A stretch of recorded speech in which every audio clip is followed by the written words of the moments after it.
Today, Indonesia is probably most commonly known around the world for one place, Bali.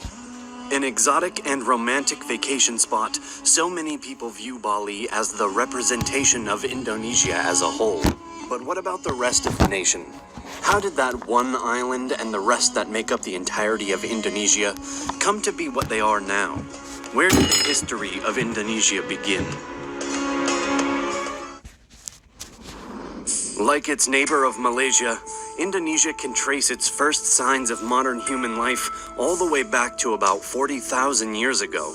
Although there is also archaeological evidence suggesting that 40,000 years may be an underestimate, and other ancestors of today's humans may have been present in the region as long as 1.9 million years ago. Either way, the earliest reliable evidence of a sophisticated civilization in current-day Indonesia dates back to only about 400 BC. With the discoveries of Indian trade goods in the region and inscriptions found in West Java and eastern Kalimantan, it is also believed that trade with China would have been concurrent with the trade between the Indonesian archipelago and India.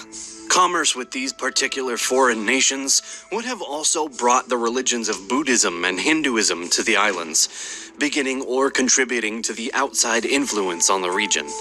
Jumping ahead to the 7th century, the powerful trade-oriented Srivijaya Empire, originating from the island of Sumatra, flourished from the Malay Peninsula down to Java. Despite their remarkable success over multiple centuries, the Buddhist empire of Srivijaya faced its decline after the Chola Empire from India seized their Sumantran territory of Palembang and apprehended their king in 1025. From that point on, the Srivijaya Empire essentially collapsed, making room for the Hindu kingdom of the Majapahit Empire. Founded in 1292, the Majapahit Empire rose to dominate the modern-day Indonesian region throughout the 13th and 14th centuries, prospering through trade as the Srivijaya Empire had done before them. Still, just as their predecessors, the Majapahit Empire hit a wall and began a rapid downfall. Theirs came after the death of one of their leaders, Gajah Mada, in 1364, and the following death of the king Hayam Wuruk in 1389. Leading up to this time, the Islamic faith found its way to the archipelago and began to really take hold over the ensuing centuries. Many different lesser-known sultanates found success throughout the islands as a result, some even outlasting the dominion of the Majapahit Empire. As these kingdoms continued to grow trade in and out of the region, European powers became attracted to the spice market that it offered. The first of such nations to arrive in modern-day Indonesia were the Portuguese and the Spanish in the 16th century. While Spain did attempt to exert some dominance in the Maluku Islands, also known as the Spice Islands, their authority in any part of the Indonesian archipelago was short-lived, due to See this property on Craigslist for $4,300 a month? Well, it's been sitting empty for the last 28 days. And there's Portugal and later the Dutch and British. The Portuguese were initially triumphant in the Malay Peninsula, capturing Malacca in 1511. From there, they aimed their sights towards the Spice Islands, beginning their bid to take control of the spice trade in 1512. While they had some levels of success, they were fairly quickly pushed out through the arrival of the Dutch by the 17th century. In terms of the colonial powers, the Dutch were surely the most prominent intruder into the Indonesian islands. The first Dutch expedition set off for the archipelago in 1595 under the command of Cornelius de Houtman and dropped anchor at the shore of West Java. Around this time, the Dutch East India Company was formed in order to control trade between the Dutch Republic and the nations throughout the Indian Ocean. The Dutch East India Company was given a significant amount of autonomy by the Dutch government, allowing them to dominate trade throughout the East Indies and keep their competitors, notably the British and Portuguese, at bay. While the original focus of the company was to maintain commercial authority and prosperity, they began to shift their attention as they took control of Java and its neighbors. During the 17th century, the Dutch East India Company made a gradual transition from a leading sea and trading power to more of a colonial-type establishment, after centering themselves in the fortified port of Jakarta, Batavia, or modern-day Jakarta. Working to gain more jurisdiction throughout the Indonesian islands, the Dutch East India Company was also able to capture Malacca from the adjacent Malay Peninsula in 1641.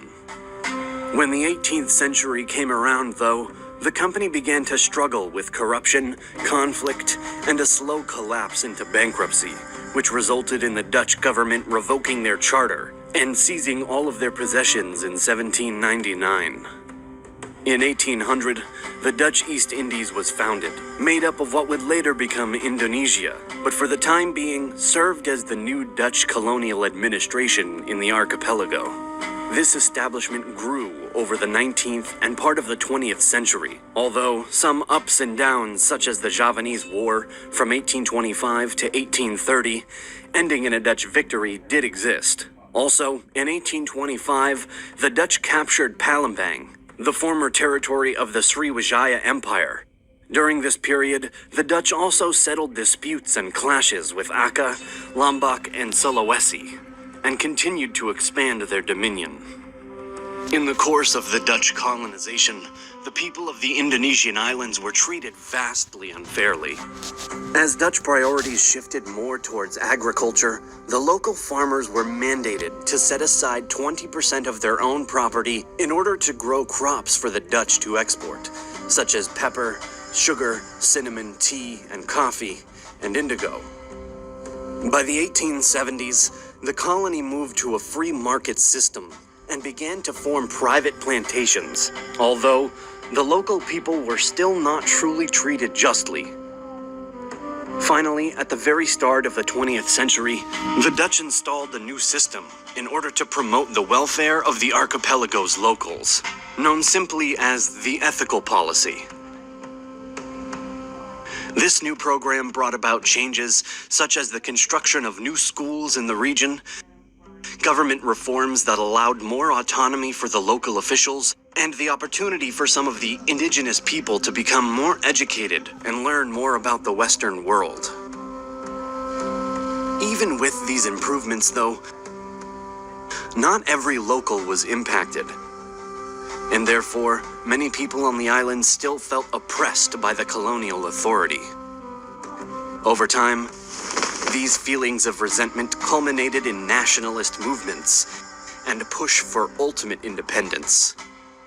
Unfortunately, for the people of the archipelago, the fight for freedom was swiftly interrupted by the intrusion of the Japanese during World War II. At first, the locals were not completely displeased by what they saw as a liberation from their Dutch oppressors.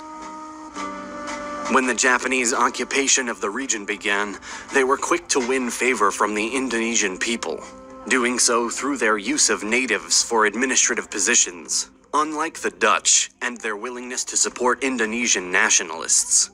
The successful strategy was only temporary, though, as the Japanese opted to use the Indonesian islands in whatever form best suited them during the war, which drew some disapproval from a number of locals. Still, the relationship between the Japanese and natives was not horrible, and as the Axis power began to face defeat in the World War, they threw their support even further behind the Indonesian independence movement. During the latter half of 1944, the Japanese declared their goal of creating a self-governed East Indies, which was later confirmed in August of 1945, when Terauchi Hisaichi, commander of Japan's Southern Expeditionary Army Group, summoned Muhammad Hatta and Sukarno, two Indonesian independence movement leaders, and informed them that Japan intended to make an immediate transfer of independence. The two nationalist men announced Indonesia's independence, declaring it an independent republic, once word was out of the Japanese surrender to the Allied forces on August 17, 1945. The proclamation of an independent republic was not quite so simple, though, and sparked a series of clashes between the Indonesians and the colonizing forces of both the British and Dutch. The British were less compelled to fight back, eventually withdrawing as the Dutch stepped in to try and retake their former possession. After repeated failures, unsuccessful police actions, and growing condemnation from the far west, such as the US, at long last, in the final weeks of 1949, the Dutch recognized Indonesia. The following years marked a time of political and constitutional development, accompanied by agricultural and economic ups and downs as well. Beginning first as a parliamentary democracy, subsequently following what then-President Sukarno called a guided democracy, started in February of 1957. The republic then fell into the hands of a dictator, former General Suharto, in 1966, before finally returning to a democracy as of 1999. Today, Indonesia is still growing and developing as an independent nation, and an overall population of roughly 273.5 million people in 2020. The Republic of Indonesia is now led by their 7th president, President Joko Widodo of the PDIP, or Indonesian Democratic Party of Struggle.